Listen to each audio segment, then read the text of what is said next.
Assalamualaikum warahmatullahi wabarakatuh. Bismillahirrahmanirrahim. Alhamdulillahi rabbil alamin. Wa bihi nasta'inu ala umurid dunya waddin. Wassalatu wassalamu ala ashrafil anbiya'i wal mursalin. Sayyidina Muhammadin wa ala alihi wa sahbihi ajma'in. Allahumma faqqihna fid din wa 'allimna at-ta'wil amma ba'du. Qala an-nadhimu wasy-syarihu rahimahumallahu ta'ala wa nafa'ana bihima wa bi ulumihima wa amaddana bi asrarihima wa bikum fid dharaini amin. Bismillahirrahmanirrahim. Mari kita melanjutkan ngaji kitab Idahul Mubham, syarah atas kitab As-Sulam Al-Munawwarah. Sekarang kita akan melanjutkan pembahasan terkait dalalah lafziyah wad'iyah. Sebelumnya sudah dijelaskan bahwasanya dalalah lafziyah wad'iyah itu dibagi menjadi tiga. Pertama disebut dengan mutabaqiyah, kedua disebut dengan tadammuniyah, yang ketiga disebut dengan iltizamiyah. Nah, dalalah iltizamiyah atau lengkapnya dalalah lafziyah wad'iyah iltizamiyah itu ada syaratnya. Syaratnya apa? Yaitu makna yang melekat pada makna asli dari suatu lafaz itu harus melekat di dalam pikiran, fi dzihni. Itu syaratnya. Kalau hanya melekat fil kharij, di dunia eksternal, di dunia luar saja, sementara di dalam akal, di dalam pikiran, makna itu tidak melekat, maka ini tidak disebut dengan dalalah lafziyah wabniyah iltizamiyah. Luzum, ini biar lebih jelas ya. Menurut ulama manatikoh, luzum itu dibagi menjadi tiga. Pertama disebut dengan luzum zihni, melekat di dalam pikiran. Hanya melekat di dalam pikiran saja. Kedua disebut dengan luzum khariji, melekat di dunia eksternal, di dunia luar. Sementara di dalam pikiran tidak. Yang ketiga disebut dengan luzum fi dzihni wal kharij, melekat baik di dalam pikiran maupun di dunia eksternal, di dunia luar. Nah, dari tiga ini yang bisa disebut dengan dalalah iltizamiyah yaitu hanya dua, yaitu luzum zihni dan luzum zihni wa khariji. Sementara kalau hanya luzum khariji saja, yaitu hanya melekat di dunia luar, di dunia eksternal, maka itu tidak bisa disebut dengan dalalah iltizamiyah. Wa qauluhu, dan adapun perkataan nazim in bi aklinil tuzim, yaitu in bi aklinil tuzim, asyarah ialah memberikan isyarat siapa nazim bihi dengan qauluhu in bi aklinil tuzim ila annal lazima, terhadap sesungguhnya apa makna lazim, makna yang melekat pada makna asli suatu lafaz itu yang disebut dengan makna lazim. Sementara makna asli dari suatu lafaz itu disebut dengan malzum. Contohnya al-insan. Makna dari lafaz al-insan ini adalah al-hayawanun natik. Nah, al-hayawanun natik ini disebut dengan malzum. Sementara makna lazim dari al-hayawanun natik itu adalah qabilun lil ilmi. Nah, qabilun lil ilmi ini disebut dengan makna lazim. Makna lazim, sementara al hayawanun natik disebut dengan al malzum atau makna malzum. Gitu ya. Ila anna lazima, terhadap bahwa sesungguhnya apa makna lazim, la buddah, ialah harus ayyakuna, apa ada apa al lazim, laziman ialah melekat fidzihni di dalam akal, di dalam pikiran. Sawaun, sama saja, lazimah melekat apa al lazim, ma'adzalika, ma'a kaunihi laziman fidzihni, fil khariji, di dunia eksternal, di dunia luar, kaluzumiz zaujiyati, seperti melekatnya ganjil, lil arbaati, terhadap 4. Amla, ai la yulazimu ma'adzalika fil kharij, atau tidak melekat di dalam dunia eksternal, hanya melekat di dalam pikiran saja. Ini yang disebut dengan luzum zihni faqat, hanya disebut dengan luzum zihni.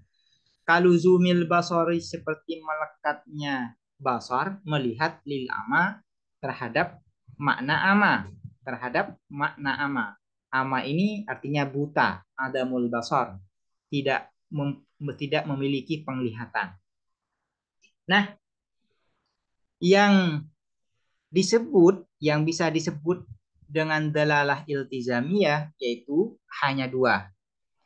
Pertama yaitu luzum zihni, dan yang kedua luzum zihni wa khariji. Contohnya luzum zihni misalnya adalah al-ama. Al-ama, makna dari al-ama ini atau mana asli dari al-ama ini adalah adamul basar, tidak memiliki penglihatan.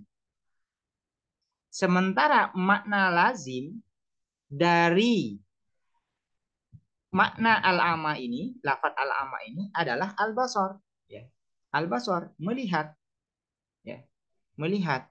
Jadi adamul basar itu adalah makna dari al-ama dan itu merupakan malzum. Sementara al-basar ini adalah makna lazim dari lafaz al-ama, ya, yang selalu melekat kepada makna dari al-ama ini. Nah, al-basar, al-basar, makna lazim ini, al-basar, itu selalu melekat kepada al-ama hanya di dalam pikiran saja. Ketika di dalam pikiran ini, misalkan ya, ketika kita mentasawurkan, menggambarkan al-ama, yang mana makna dari al-ama ini adalah adamul basar, tidak memiliki penglihatan, maka secara otomatis pikiran kita itu juga menggambarkan basornya, penglihatannya di dalam pikiran. Sehingga antara adamul basar dan al-basar, ketika menyebutkan adamul basar di dalam pikiran, ketika menggambarkan adamul basar di dalam pikiran, secara otomatis pikiran kita ini juga akan menggambarkan al-basar, melihat.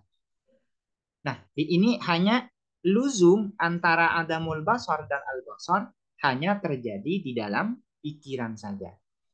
Sementara di dunia eksternal, di dunia luar, antara basar dan adamul basar ini saling menafikan. Kalau orang itu disebut dengan al-ama, berarti dia tidak melihat, ya, tidak melihat. Basar ini tidak ada, melihat ini tidak ada. Saling menafikan antara adamul basar, tidak melihat, dan al-basar, melihat. Di dunia eksternal, di dunia luar, ini saling menafikan. Cuman di dalam pikiran ini saling melekat. Nah, ini yang disebut dengan luzum zihni saja atau luzum zihni faqat. Disebut dengan luzum zihni faqat. Jadi ketika al-ama, lafaz al-ama ini menunjuk kepada makna al-basar, maka ini disebut dengan dalalah iltizamiyah. Namun ya, al-ama yang menunjuk kepada makna al-basar ini hanya ada di dalam pikiran saja. Sementara di dunia eksternal antara adamul basar dan al-basar ini saling menafikan. Contoh yang kedua yaitu terkait luzum zihni wa khariji, ya, melekat di dalam pikiran dan di dunia eksternal adalah az-zaujiyah lil arba'ah. Melekatnya makna ganjil terhadap 4.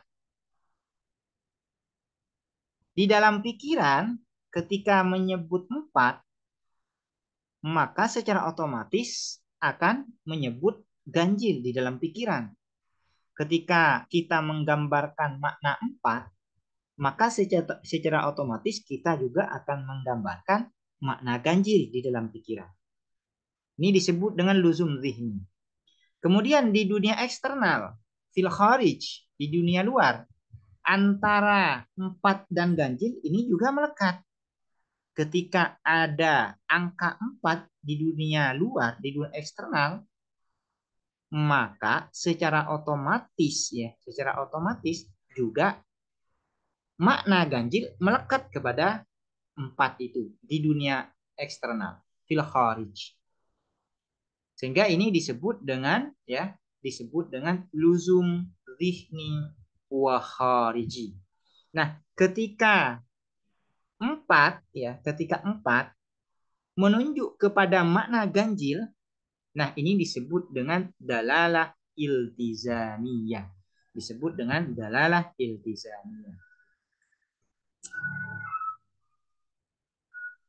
Wa amma idza kana laziman fil kharij, ini yang ketiga, luzum yang ketiga yaitu luzum khariji faqat.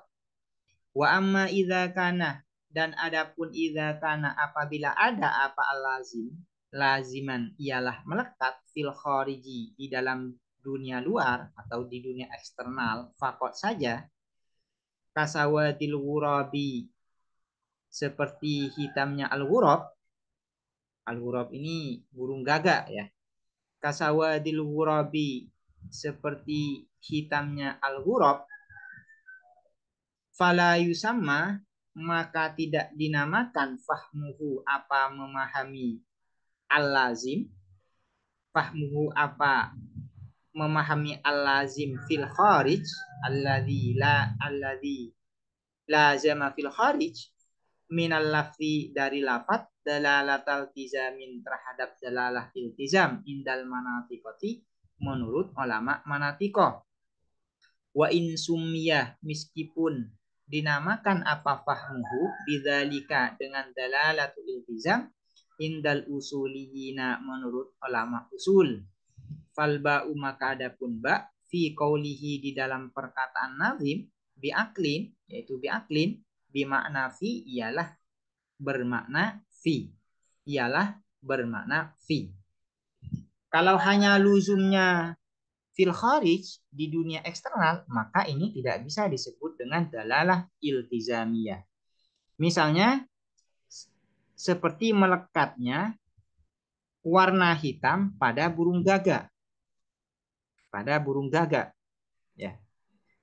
Di dalam pikiran, ketika kita menggambarkan burung gagak, maka pikiran kita ini tidak menolak adanya burung gagak itu yang berwarna selain hitam. Misalnya burung gagak yang berwarna putih, burung gagak yang berwarna hijau, dan sebagainya.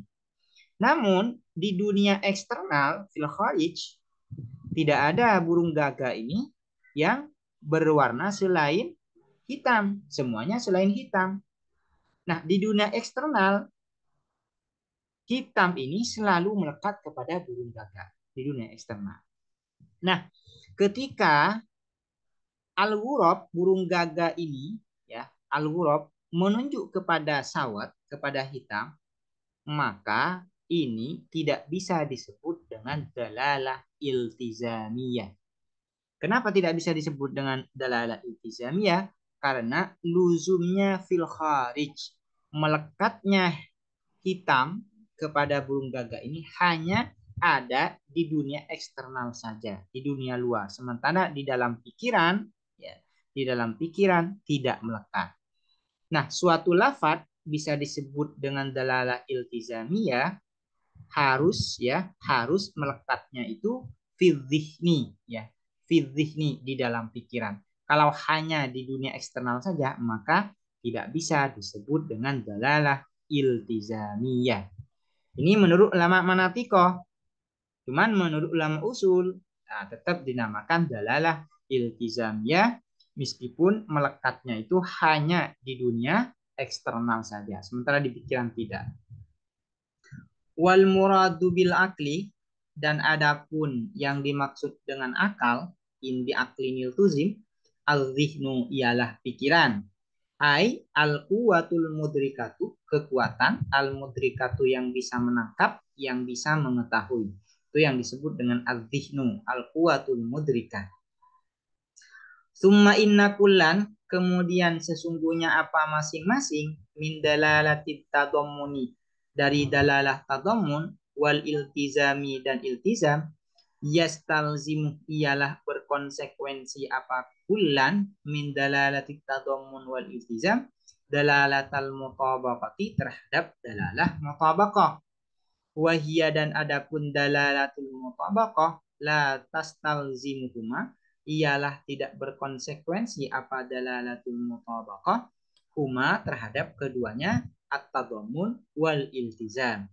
Kama sebagaimana idza kana apabila ada al makna apa makna, basiton ialah simple, simple, wala lazima dan tidak ada apa makna yang melekat, makna lazim, makna yang melekat, lahu terhadap al makna, lahu terhadap al makna. Artinya gini, ketika ada dalalah tadammun dan iltizam, maka secara otomatis di sana ada dalalah mutabaqah. Itu ya. Secara otomatis. Karena dalalah tadammun dan dalalah iltizam itu far'un, cabang dari dalalah mutabaqah. Artinya harus ada dalalah mutabaqah dulu, baru ada dalalah tadammun dan iltizam. Tidak mungkin ada dalalah tadammun dan iltizam kalau tidak ada dalalah mutabaqah. Karena dalalah tadammun dan dalalah iltizam far'u dalalatil mutabaqah, cabang dari dalalah mutabaqah.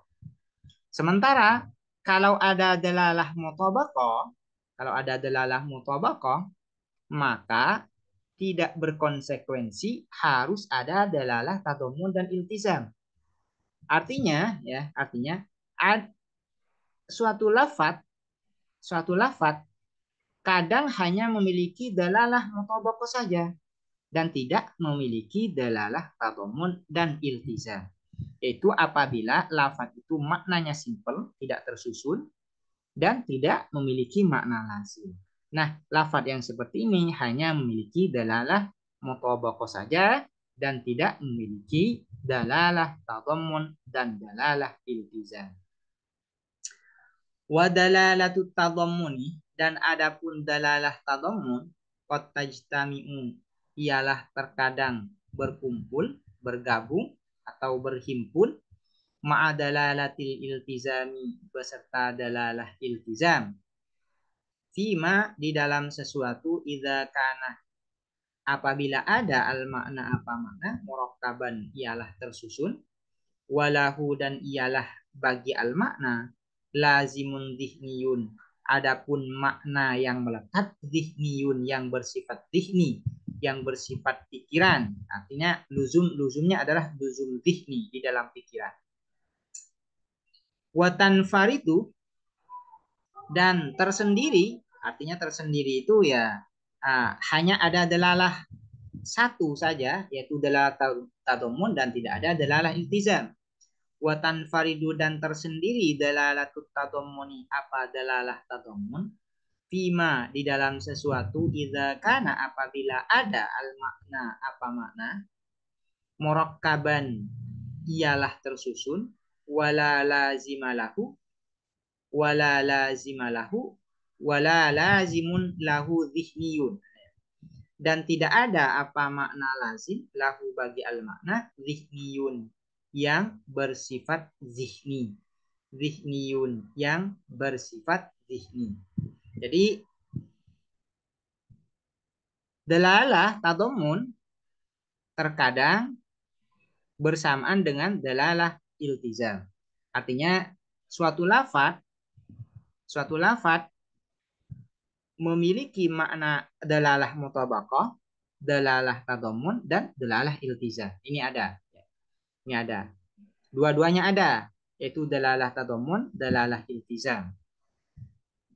Dan ada kalanya hanya ada dalalah tadammun saja dan tidak ada dalalah iltizam, yaitu apabila suatu lafaz memiliki makna murakkab dan tidak memiliki makna lazim. Berarti kalau suatu lafaz memiliki makna murakkab dan tidak memiliki makna lazim, maka hanya memiliki dua dalalah, yaitu dalalah mutabaqah dan dalalah tadammun. Wa tanfaridu, dan tersendiri dalalatul iltizami. Apa dalalatul iltizam? Fima, di dalam sesuatu, idza kana, apabila ada al makna, apa makna, basiton ialah simple, kan nuktotih seperti titik, walahu dan ialah bagi al makna, lazimun adapun makna yang melekat, zihniyun yang bersifat zihni, yang bersifat pikiran. Nah, terkadang suatu lafaz itu hanya memiliki dalalah mutabaqah dan dalalah iltizam dan tidak memiliki dalalah tadammuniyah. Kapan? Yaitu apabila lafaz itu maknanya simple ya dan memiliki makna ya dan memiliki makna lazim zihni. Memiliki makna lazim zihni. Contohnya di sini adalah kan noktotih seperti noktoh titik. Demikian, semoga bermanfaat. Assalamualaikum warahmatullahi wabarakatuh.